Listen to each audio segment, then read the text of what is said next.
नमस्कार।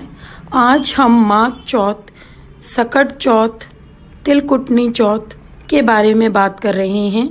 माघ मास में आने वाली, ये कहें कि जनवरी मास में आने वाली चौथ के दिन जो व्रत किया जाता है वो माघ चौथ, सकट चौथ, तिलकुटनी चौथ के नाम से जाना जाता है। इस दिन तिलकुटे को लेकर, हाथ में लेकर कहानी सुनी जाती है और उसी से चंद्रमा को भोग लगाया जाता है और चंद्रमा को अर्घ दिया जाता है। उसके बाद ही हमारा व्रत खुलता है। सारा दिन हम बिना खाए पिए ही रहते हैं। तिलकुटा बनाने के लिए आप चाहें तो उसमें गुड़ या चीनी कुछ भी मिला सकते हैं। मैं आपको जो कहानी सुनाने जा रही हूँ वह मारवाड़ी भाषा में है, जिसे मैं हिंदी में ट्रांसलेट करके सुना रही हूँ। मारवाड़ी में क्या होता है कि जिस साल लड़का या लड़की का विवाह होता है उस साल पड़ने वाली माघ चौथ के दिन माँ को इसका उज्जमन करना होता है। उज्जमन कैसे किया जाता है या इसको लेकर जो भी सवाल आपके पास हैं उसके बारे में हम बाद में बात करेंगे। फिलहाल हम माघी चौथ की कहानी शुरू करते हैं। कहानी इस तरह से है, कथा इस तरह से है। एक साहूकार साहूकारनी थे। वह धर्म, पुण्य, व्रत कुछ भी नहीं करते थे। उनके कोई संतान भी नहीं थी। एक दिन पड़ोसन माघ चौथ की कहानी सुन रही थी तो साहूकारनी ने पूछा कि तुम ये क्या कर रही हो? तो पड़ोसन ने बोला कि मैं माघ चौथ की कहानी सुन रही हूँ। साहूकारनी बोली, इससे क्या होता है? पड़ोसन बोली कि इसके करने से अन्न, धन, संतान मिलती है। तो साहूकारनी बोली कि मुझे गर्भ ठहर जाए तो मैं 1.25 सेर का तिलकुटा करूंगी और चौथ का व्रत भी करूंगी। उसको गर्भ ठहर जाता है। उसके बाद वो कहती है कि मुझे लड़का हो जाएगा तो मैं 2.5 सेर का तिलकुटा करूंगी। उसके लड़का भी हो जाता है लेकिन वो तिलकुटा नहीं करती है। इसके बजाय वो ये कहती है कि जब मेरे लड़के का विवाह होगा तब मैं तिलकुटा करूंगी। और बेटे के विवाह की तैयारियां हो जाती हैं। बेटा मंडप में बैठ जाता है। चौथ माता सोचती है कि जब इसने कहा था कि गर्भ ठहर जाएगा तो मैं तिलकुटा करूंगी, फिर इसने कहा कि लड़का होगा तब, फिर इसने कहा कि मैं मेरा बेटे का विवाह होगा तब, लेकिन इसने अभी तक मेरा व्रत भी नहीं किया और तिलकुटा भी नहीं करा। अगर अब मैं इसको अपनी शक्ति नहीं दिखाऊंगी तो कलयुग में मुझे कोई भी नहीं पूछेगा। इस बात पे चौथ माता फेरों में आती हैं और जैसे ही उसके बेटे के 3 फेरे पूरे होते हैं चौथ माता गरजती बरसती आती है और उसको उठाकर ले जाती है, जाकर पीपल के पेड़ पर बैठा देती है। फेरों में शोर मच जाता है। सब बींद को खोजने लग जाते हैं लेकिन किसी को भी नहीं मिलता। बहुत दिनों बाद गणगौर आती है। लड़कियां गणगौर पूजन के लिए जाती हैं। पीपल के पास जब वो दूब लेने जाती हैं तो उस पीपल पर से बींद यानी वही लड़का रोज एक लड़की को बोलता है कि आजा मेरी अध ब्याही, मतलब कि आज से आधी शादी हुई है। ये सुन सुनकर लड़की सूखने लग जाती है। तो लड़की की माँ बोलती है, बेटी मैं तुझे अच्छा खिलाती हूँ फिर भी तू सूखती जा रही है, क्या बात है? तो उसने बताया माँ को कि पीपल पर एक लड़का बींद के कपड़े पहनकर बैठा है, मेहंदी लगाकर और सेवरा बांधकर बैठा हुआ है और मुझे कहता है कि आजा मेरी आधा ब्याही। तो माँ वहां जाकर देखती है तो उसे दिखाई देता है कि ये तो उसी का जवाई बैठा हुआ है। तो वो उससे बोलती है कि मेरी बेटी को आधी शादी में छोड़कर, आधे ब्याह में छोड़कर तुम यहाँ क्यों बैठे हो? तो बींद बोलता है, मैं तो चौथ माता के गुस्से की वजह से यहाँ बैठा हूँ। मेरी माँ ने तिलकुटा बोला था जो उसने नहीं किया, जिसकी वजह से चौथ माता नाराज होकर मुझे उठा लाई और यहाँ बैठा दिया। तो उसी टाइम दुल्हन की माँ दूल्हे के घर जाती है और सारी बात बताती है। साहूकारनी बोलती है, हे चौथ माता मेरा बेटा आ जाए तो मैं 2.5 मन का तिलकुटा करूंगी। छोरी की माँ भी बोलती है, यानी कि दुल्हन की माँ भी बोलती है कि मैं भी 2.5 मन का तिलकुटा करूंगी। चौथ माता राजी हो जाती है, खुश हो जाती है और उसके बेटे को लाकर फेरे में बैठा देती है।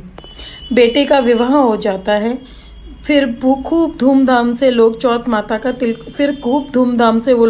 चौथ माता का तिलकुटा करते हैं और सारी नगरी में, मतलब जो उनका नगर होता है उसमें यह हेला फिरा देते हैं, यानी कि सूचना फैला देते हैं कि सब कोई चौथ माता का व्रत करे, तिलकुटा करे। हे चौथ माता, उसके बेटे बहू को मिलाया, ऐसे सबको मिलाना।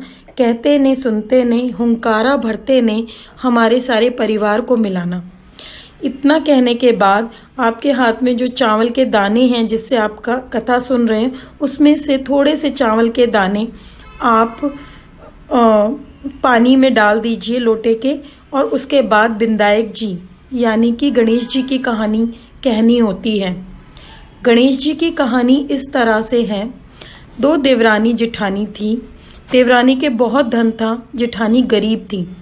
जेठानी गणेश जी की बहुत पूजा अर्चना करती थी। वो अपनी देवरानी के यहाँ चून यानी कि आटा पीसने जाती थी, और जिस कपड़े से वो आटे को छानती थी उस कपड़े को घर लाती और अपने पति को घोल कर पिला देती थी।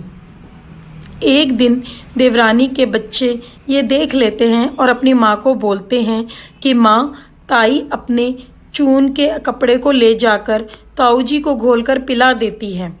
देवरानी बात सुनकर बहुत नाराज होती है और जेठानी से बोलती है कि तेरी सजा ये है कि आज के बाद जो कपड़ा तू चून छानने के लिए यानी आटा छानने के लिए इस्तेमाल करती है उसे यहीं रख कर और हाथ धोकर घर जाया कर। वो वैसा ही करती है। घर जाती है तो उसका पति बोलता है कि आटा घोल कर दे दे। जेठानी बोलती है आज चून छानने यानी आटा छानने वाला कपड़ा उन्होंने रख लिया। उसके पति को बहुत गुस्सा आता है और वह उसे पट्टे से मारता है। वह गणेश जी करती सो जाती है। गणेश जी आते हैं और पूछते हैं कि क्यों सो रही है। तो वो कहती है मेरी देवरानी ने आटा छानने वाला कपड़ा रख लिया और मैं अपने पति को आटा घोलकर नहीं पिला पाई, जिस वजह से उसने आज मुझे मारा। गणेश जी ने बोला मैं घर घर से तिलकुटा खाकर आया हूँ, मेरे मन निमटने को कर रहा है, सो कट जाऊं तो कहाँ जाऊं मैं। वह बोली महाराज इतनी जगह पड़ी है, जहाँ मन करे वहीं कर लो। गणेश जी निमट कर बोले कि अब मैं निमट तो लिया, अब पूछूं कहाँ। तो वह गुस्से में बोली मेरे सर पे पूछ लो। गणेश जी सिर पर पहुंचकर चले गए।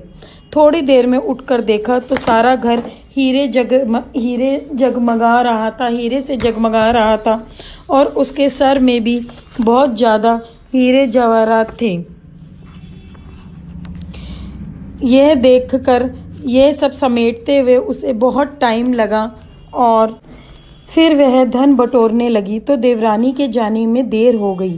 देवरानी ने अपने बच्चों को भेजा कि देखकर आओ आज ताई क्यों नहीं आई है। बच्चे आकर देखने लगे और माँ ने बोला कि ताई के तो बहुत धन हो गया है। देवरानी भागी भागी आई और पूछी तेरे इतना धन कहाँ से हो गया। जेठानी ने सारी बात बता दी। इतनी बात सुनकर देवरानी घर आई और अपने पति को बोली कि मुझे पट्टे से जिस पे हम पूजा करते हैं उसके लिए उसको पट्टा बोलते हैं, तो पाटे से मारो मुझे। तो उसके जेठानी को उसके पति ने मारा तो उनके बहुत धन हो गया। तो उसके पति ने बोला तू धन की भूखी क्यों मार खा रही है, मतलब कि धन के पीछे क्यों मार खा रही है। पर वह नहीं मानी। उसके पति ने उसे खूब मारा और उसने अपना सारा मकान खाली करके गणेश जी का नाम लेकर सो गई। गणेश जी आकर बोले कि मैं कट्ठे निपटूं, मतलब मैं कहाँ फ्रेश हूँ। जब वो बोली महाराज उसका तो छोटा सा मकान था, मेरा तो बहुत ही बड़ा मकान है, तुम्हारा जहाँ इच्छा करे वहाँ निमट लो। गणेश जी सारे मकान में निमट लिए। फिर पूछे कि कहाँ पूछूं। जब वह बोली कि आओ मेरे सर पे पूछ लो। उसके सर पर पूछ कर गणेश जी अंतर्ध्यान हो गए। थोड़ी देर में उठकर देखा तो सारा कूड़ा सड़ रहा था। जब देवरानी बोली हे महाराज, मतलब हे गणेश जी महाराज, तुमने मेरे साथ छल कपट किया है। जेठानी को तो तुमने धन दिया और मुझे कूड़ा दे दिया।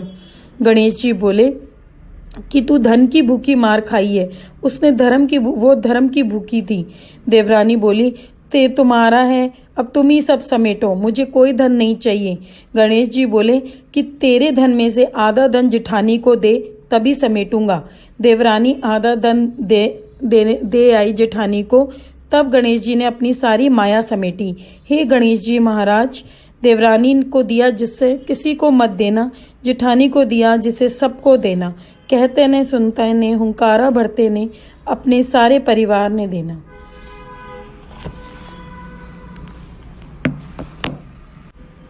अगर आप लोगों को कुछ भी समझ ना आया हो या आपके मन में किसी भी तरह के डाउट हो, क्वेश्चन हो, तो आप कमेंट्स करके हमसे पूछ सकते हैं। या अगर मारवाड़ से रिलेटेड कुछ भी आपको पूजा की कोई और अन्य कहानी या कोई उज्जमन वगैरह पूछना है तो आप हमसे पूछ सकते हैं, हम आपको विधि बता देंगे।